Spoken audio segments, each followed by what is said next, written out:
హగ్గయి గ్రంథము మొదటి అధ్యాయము.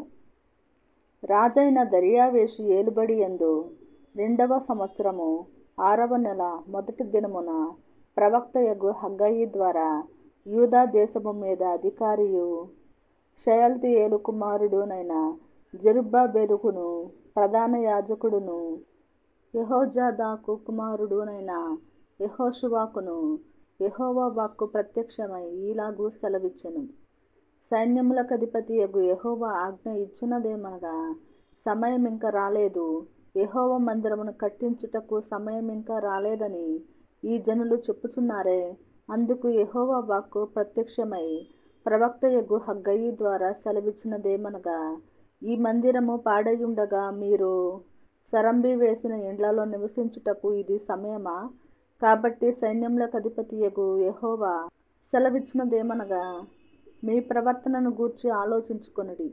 మీరు విస్తారముగా విత్తినను మీకు కొంచెమే పండెను.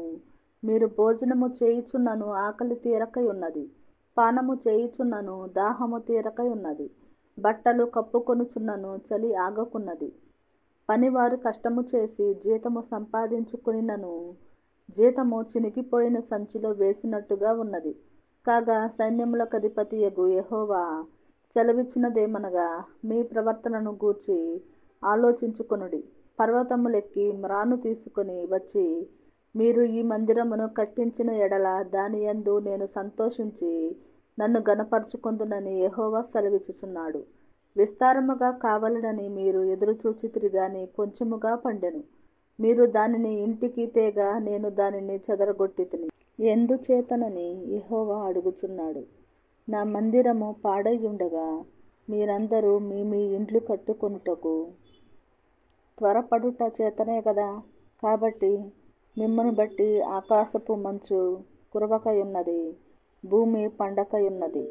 నేను భూమికిని పర్వతములకును అనావృష్టి కలుగజేసి ధాన్యము విషయములోను ద్రాక్షారసము విషయములోను తైలము విషయములోను భూమి ఫలించు సమస్తము విషయములోను మనుష్యుల విషయములోను పశువుల విషయములోను చేతి పనులన్నిటి విషయములోను క్షామము పుట్టించియున్నాను.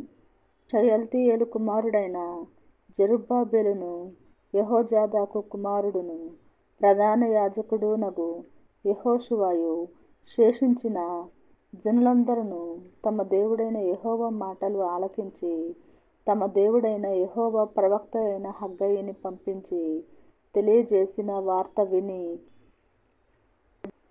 యెహోవా యందు భయభక్తులు పూనిరి. అప్పుడు యెహోవా దూత అయిన హగ్గయి యెహోవా తెలియజేసిన వార్తను బట్టి జనులకు ప్రకటించినదేమనగా, నేను మీకు తోడుగా ఉన్నాను, ఇదే యెహోవా వాక్కు. యెహోవా యూదా దేశపు అధికారియగు షయల్తీయేలు కుమారుడైన జెరుబ్బాబెలు యొక్క మనస్సును ప్రధాన యాజకుడగు యెహోజాదాకు కుమారుడైన యెహోషువ మనస్సును శేషించిన జనులందరి మనస్సును ప్రేరేపింపగా వారు కూడి వచ్చి రాజైన దర్యావేషు యొక్క ఏలుబడి యందు 2వ సంవత్సరము 6వ నెల 24వ దినమున సైన్యములకు అధిపతియగు తమ దేవుని మందిరపు పని చేయ మొదలుపెట్టిరి. 2వ అధ్యాయము.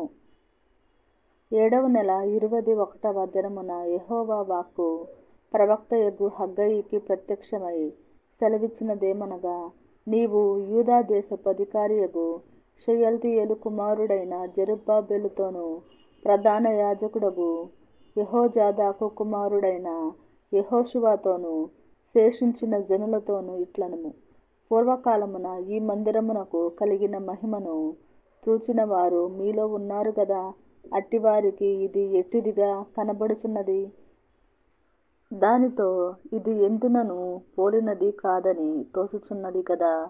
అయినను యెహోవా ఆజ్ఞ ఇచ్చినదేమనగా, జెరుబ్బాబెలు ధైర్యము తెచ్చుకొమ్ము, ప్రధాన యాజకుడగు యెహోజాదాకు కుమారుడవైన యెహోషువ ధైర్యము తెచ్చుకొమ్ము. దేశములోనున్న సమస్త జనులారా ధైర్యము తెచ్చుకొని పని జరిగించుడి.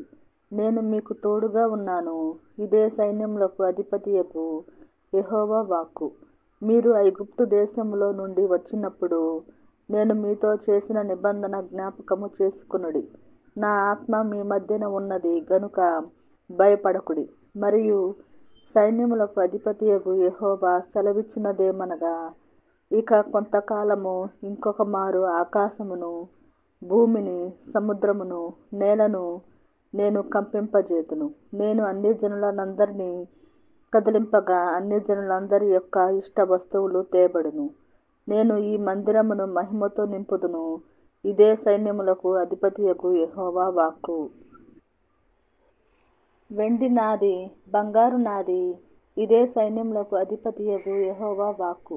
ఈ కడవరి మందిరము యొక్క మహిమ మునుపటి మందిరము యొక్క మహిమను మించునని సైన్యములకు అధిపతియగు యెహోవా సెలవిచ్చుచున్నాడు.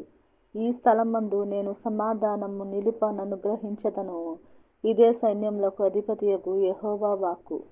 మరియు దర్యావేషు ఏలుబడియందు 2వ సంవత్సరము 9వ నెల 24వ దినమున యెహోవా వాక్కు ప్రవక్తయగు హగ్గయికి ప్రత్యక్షమై సెలవిచ్చినదేమనగా, సైన్యములకు అధిపతియగు యెహోవా ఈలాగున ఆజ్ఞ ఇచ్చుచున్నాడు.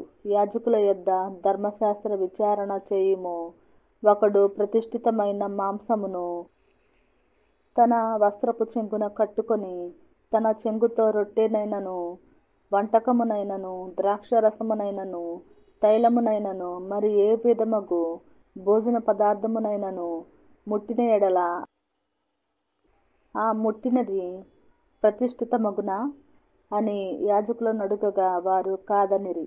శవమును ముట్టుట వలన ఒకడు అంటుపడి అట్టి వాటిలో దేనినైనను ముట్టిన ఎడల తాను ముట్టినది అపవిత్రమగునాయని హగ్గయి మరలా నడుగగా యాజకులు అది అపవిత్రమగుననిరి. అప్పుడు హగ్గయి వారికి ఇలాగు ప్రత్యుత్తరం ఇచ్చెను: ఈ ప్రజలును ఈ జనులను నా దృష్టికి అలాగుననే ఉన్నారు. వారు చేయు క్రియలన్నీయు వారచ్చట అర్పించునవి అన్నీయు నా దృష్టికి అపవిత్రములు. ఇదే యెహోవా వాక్కు.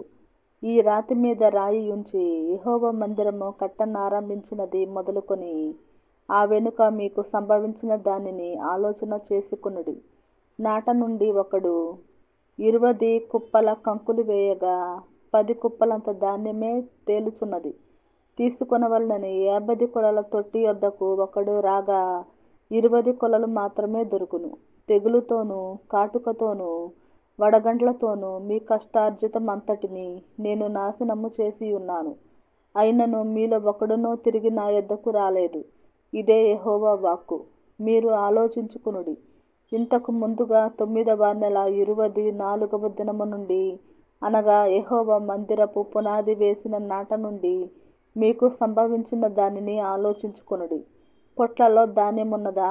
ద్రాక్ష చెట్లైనను, అంజూరపు చెట్లైనను, దానిమ్మ చెట్లైనను, ఒలీవ చెట్లైనను ఫలింపకపోయెను గదా. అయితే ఇది మొదలుకొని నేను మిమ్మును ఆశీర్వదించెదను. మరియు ఆ నెల 24వ దినమున యెహోవా వాక్కు హగ్గయికి మరలా ప్రత్యక్షమై సెలవిచ్చినదేమనగా, యూదా దేశపు అధికారియగు జెరుబ్బాబెలుతో ఇట్లనుము: ఆకాశమును భూమిని నేను కంపింపజేయుచున్నాను. రాజ్యముల సింహాసనములను నేను క్రింద పడవేతును. అన్ని జనుల రాజ్యములకు కలిగిన బలమును నాశనము చేతును. రథములను వాటిని ఎక్కిన వారిని క్రింద పడవేతును. గుర్రములను రౌతులను ఒకరి ఖడ్గము చేత ఒకరు కూలుదురు.